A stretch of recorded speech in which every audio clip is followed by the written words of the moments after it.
Hello students, कैसे हैं आप सब। आई होप आप सब अच्छे होंगे। आईसीटी वर्चुअल क्लासरूम में आप सबका स्वागत है। मैं विकास। बच्चों, क्लास 10th का मैथ्स कर रहे हैं हम। चैप्टर है आपका ट्रायंगल्स यानी त्रिभुज। तो इस चैप्टर को बच्चों प्रीवियस सेशन में ही हमने शुरू किया था और बिल्कुल बेसिक चीजें हम यहाँ पे डिस्कस कर रहे थे। तो देखिए, यहाँ पे जो हमने पढ़ा था, एक तो सिमिलैरिटी, ठीक है, एंड कॉन्ग्रुएंसी। तो सिमिलर फिगर हमने पढ़ा था और कॉन्ग्रुएंट फिगर।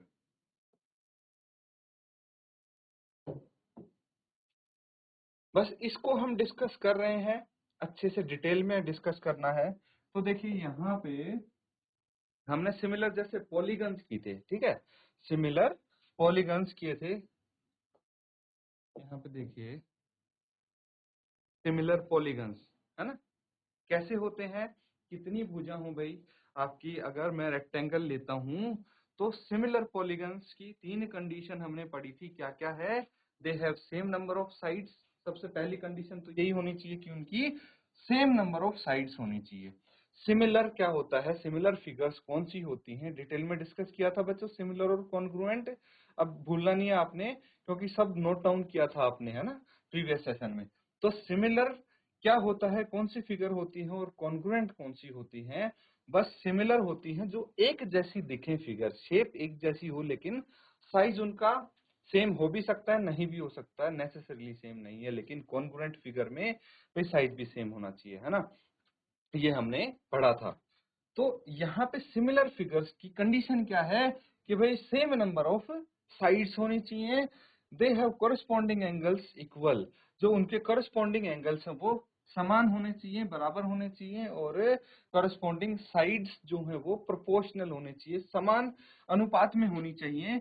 ये चीज हमने डिस्कस की थी। अब ये हम ट्रायंगल्स के लिए, त्रिभुजों के लिए डिस्कस कर रहे हैं। सिमिलर त्रिभुज कौन से होते हैं, सिमिलर ट्रायंगल्स कौन से होते हैं बच्चों। देखिए, since triangle is also polygon and hence two triangles will be similar if the following conditions are satisfied.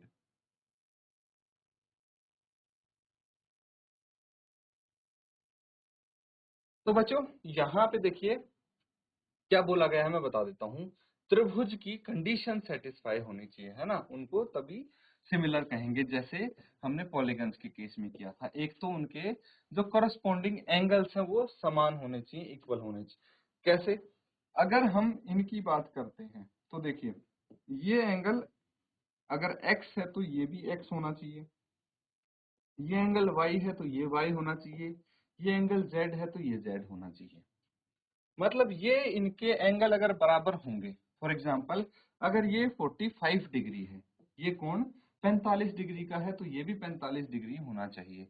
ये कोण अगर 94.22 डिग्री है, मान लीजिए पॉइंट्स में दे रखा है, या फिर आप यहाँ पे बोल सकते हैं कि 94 डिग्री है, तो ये भी 94 होना चाहिए। इसी तरह से ये इक्वल होने चाहिए कॉरस्पॉन्डिंग एंगल्स। और तीसरा है करस्पॉन्डिंग साइड्स समान अनुपात में होनी चाहिए, जैसे हमने पॉलीगन्स के केस में किया था। तो ये हो जाते हैं सिमिलर ट्रायंगल्स। ठीक है बच्चों, अब देखिए कुछ क्वेश्चंस हम करेंगे और आपको डिटेल में अच्छे से समझ में आ जाएगा। अगर इन क्वेश्चंस के आप आंसर कर पाए हैं तो मतलब आपको समझ में आ गया सिमिलैरिटी एंड कॉन्ग्रुएंसी क्या होती है। ठीक है, तो ये क्वेश्चन आप नोट डाउन कीजिए, पढ़िए, और जो यहाँ पे रिक्त स्थान है वो भरने हैं। चलिए फटाफट नोट डाउन करिए और जो ब्लैंक्स हैं ये फिल करेंगे आप।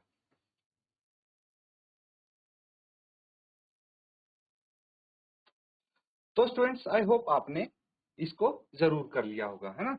ये ब्लैंक्स इजीली फिल कर सकते हैं। देखिए, fill in the blanks using correct word given in the brackets. तो जो ब्रैकेट में आपको वर्ड्स दिए गए हैं, सही से उनको यूज करना है ना। तो सबसे पहले यहाँ पे क्या बोला है, कॉन्ग्रुएंट या सिमिलर में से एक आएगा।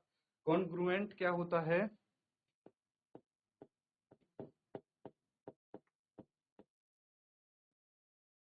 और सिमिलर मतलब समरूप। ठीक है, यहाँ भी वही चीज हो जाएगी।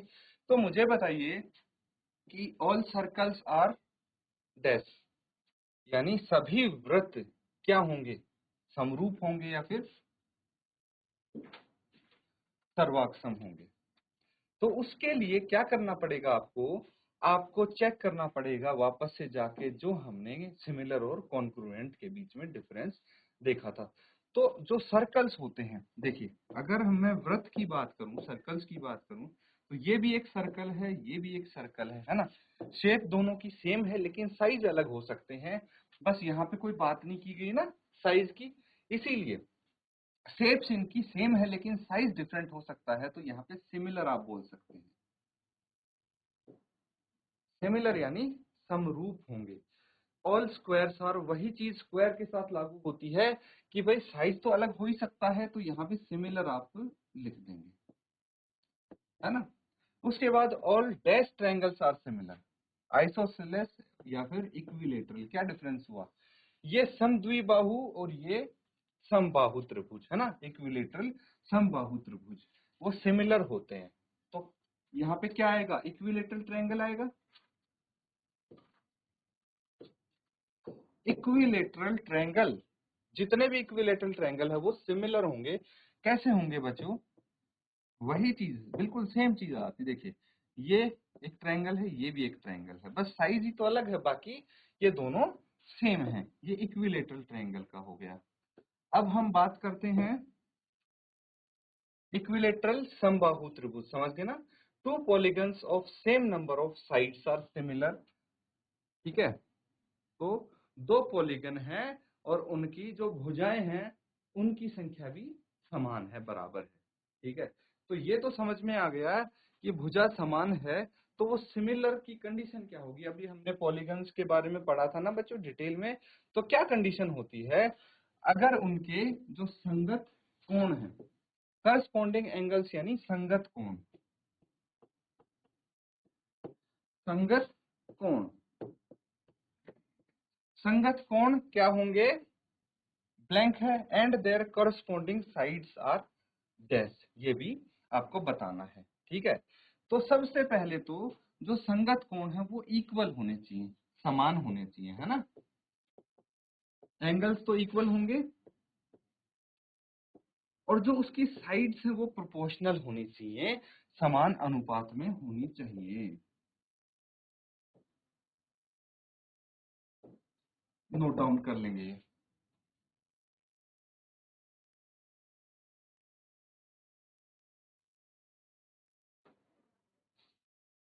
ठीक है बच्चों, ये सबने नोट डाउन कर लिया, तो ये क्वेश्चन देखिए। आपको बताना है कि ये जो दो आपको क्वाड्रिलेटरल दिए हैं, क्वाड्रिलेटरल यानी चतुर्भुज, ठीक है, दो चतुर्भुज दिए हैं, तो ये सिमिलर हैं, समरूप हैं या नहीं है, ये आपको बताना है। समरूप की कंडीशन क्या थी याद कीजिए एक बार, और फिर क्या वो कंडीशन यहाँ पे सेटिस्फाई हो रही है वो देखना है। अगर कंडीशन सेटिस्फाई हो गई तो ये सिमिलर होंगे, अदरवाइज नहीं होंगे। तो चलिए नोट डाउन कीजिए और इसको सॉल्व कीजिए।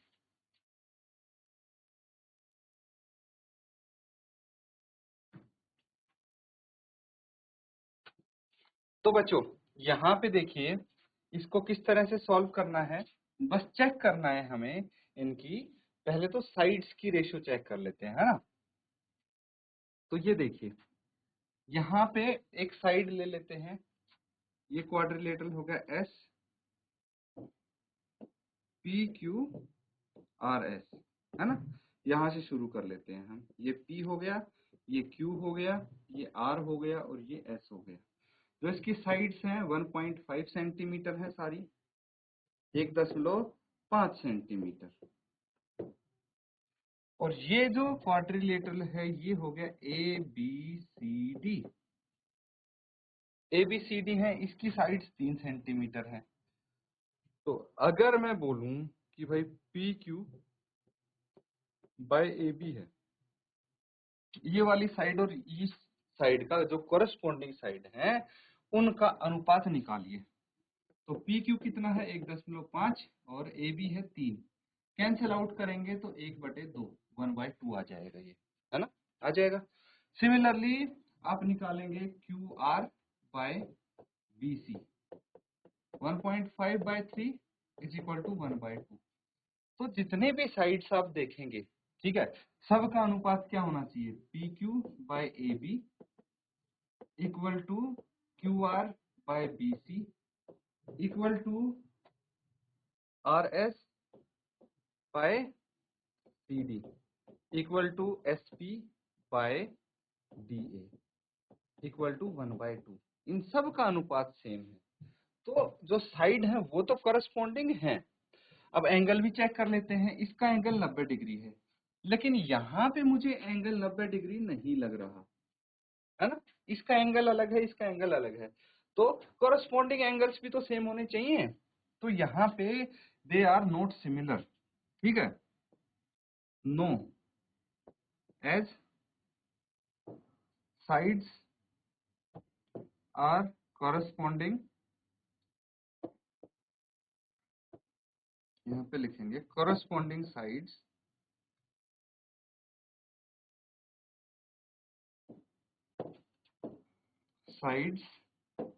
are proportional।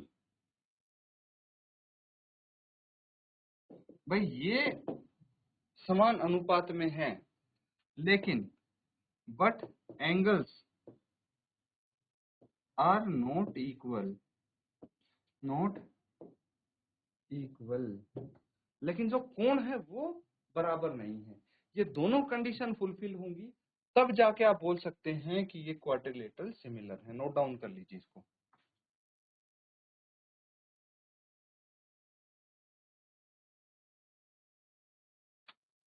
तो ठीक है बच्चों, अब देखिए कुछ थ्योरम्स कर लेते हैं, ठीक है, थ्योरम में अच्छे से आपको समझ में आएगा। इसमें देखिए आपके पास दो थ्योरम है बच्चों, क्या है, दो थ्योरम। थ्योरम क्या होती है, प्रमेय होती है, ठीक है। तो ये जो एक थ्योरम है ये 6.1 के नाम से थ्योरम 6.1, ठीक है, इसको बोलते हैं बेसिक प्रोपोर्शनैलिटी थ्योरम, बीपीटी, ठीक है, शॉर्ट में इसको बीपीटी भी बोलते हैं, बेसिक प्रोपोर्शनैलिटी थ्योरम, ठीक है। हिंदी में क्या बोलेंगे इसको, आधारभूत समानुपाती प्रमेय। क्या बोलेंगे, आधारभूत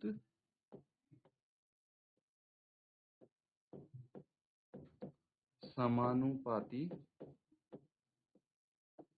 प्रमेय, ठीक है, आधारभूत समानुपाती प्रमेय या फिर बेसिक प्रोपोर्शनैलिटी थ्योरम। अब क्या होती है इसको डिस्कस करते हैं, बीपीटी होती क्या है। If a line drawn parallel to one side of a triangle to intersect other two sides in distinct point, the other two sides are divided in same ratio. यानी यदि किसी त्रिभुज की एक भुजा के समांतर अन्य दो भुजाओं को भिन्न भिन्न बिंदुओं पर प्रतिच्छेद करने के लिए एक रेखा खींची जाए तो अन्य दो भुजाएं एक ही अनुपात में विभाजित होंगी। समझ में आया, नहीं आया, चलिए डिटेल में डिस्कस करते हैं। देखिए ये एक त्रिभुज है आपका, ठीक है, मैं अलग से आपको बना के भी दिखा देता हूँ। एक ट्रायंगल ले लिया हमने, अब इस ट्रायंगल के बारे में क्या बोला गया है, ए बी सी तीन भुजाएं होती हैं। तो अगर मैं एक भुजा के, इन तीनों में से कोई भी एक भुजा के पैरेलल लाइन खींचूंगा और इस तरह से वो लाइन खींचूंगा कि भाई एक भुजा के तो पैरेलल हो और दो भुजाओं को वो किसी अलग अलग पॉइंट्स पे काटती हो। कैसे, चलिए देखते हैं।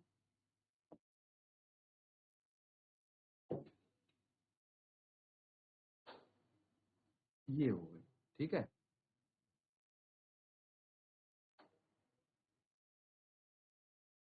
ये लाइन हो गई बच्चों,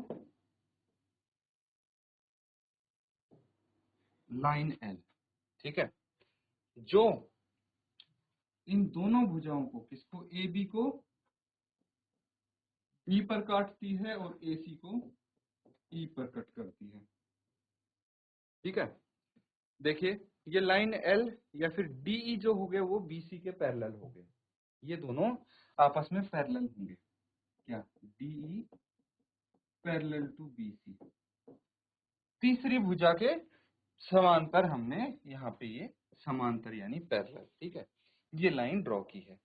अब क्या बोला जा रहा है, ये बोला जा रहा है कि जो ये पॉइंट यहाँ पे कट कर रहे हैं ए बी और बी सी को, ये इनको सेम रेशियो में काटेंगे, सेम रेशियो समान अनुपात में विभाजित करेंगे, जैसे AD बटे DB, ठीक है, AD बटे DB, ये AD हो गया, ये DB, तो जो इसका अनुपात होगा वही अनुपात AE बटे EC का होना चाहिए, ठीक है। ये चीज इस थ्योरम से हमें पता लगती है।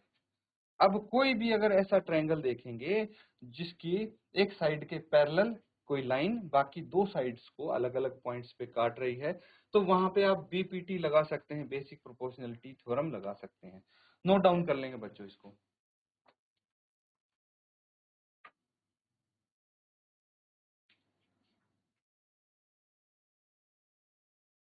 ठीक है बच्चों, ये थ्योरम काफी इंपॉर्टेंट होने वाली है। एक इसकी कन्वर्स भी आती है, वो हम बाद में करेंगे, पहले इस थ्योरम को अच्छे से अप्लाई करना सीख लो आप, है ना। तो एक क्वेश्चन इसके आधार पे करते हैं ताकि आप एप्लीकेशन इसकी सही से कर सकें। तो ये देखिए, ये इसका एक क्वेश्चन है इसके आधार पे। चलिए देखते हैं क्या क्वेश्चन है। यहाँ बोला गया है इन फिगर 6.17, देखिए एक पार्ट है, दूसरा पार्ट हम बाद में करेंगे, ये पार्ट 1 है यहाँ पे आपका। और यहाँ पे बोला गया है DE parallel to BC। DE देख पा रहे हैं आप, ये DE है, ये BC है, ये दोनों समांतर हैं, ठीक है। आपको क्या फाइंड आउट करना है, EC, EC बताना है। EC कौन सा है, ये है। तो देखिए यहाँ पे ध्यान से अगर देखेंगे तो आपको बाकी चीजें गिवन होंगी।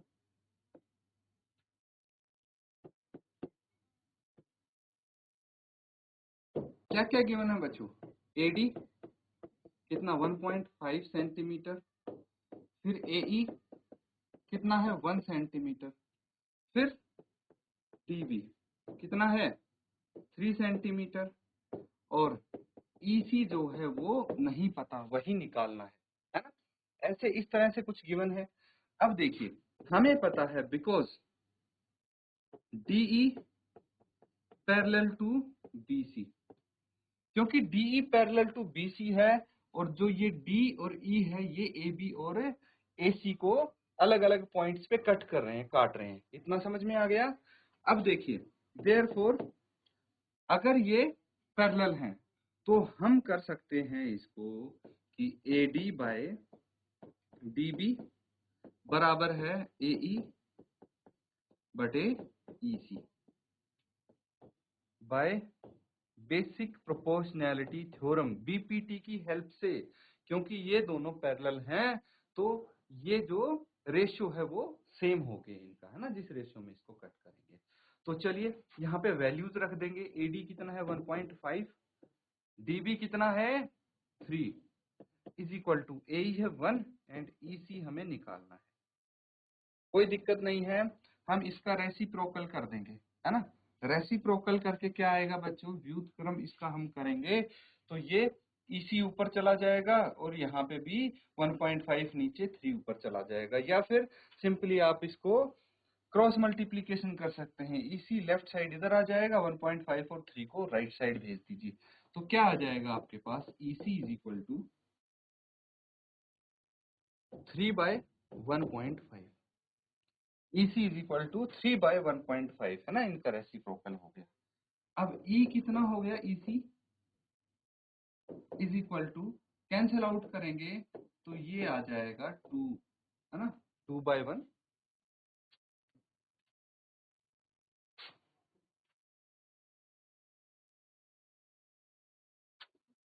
तो बच्चों EC आपका 2 सेंटीमीटर आ गया, है ना, यही निकालना था। नोट डाउन कर लेंगे इसको।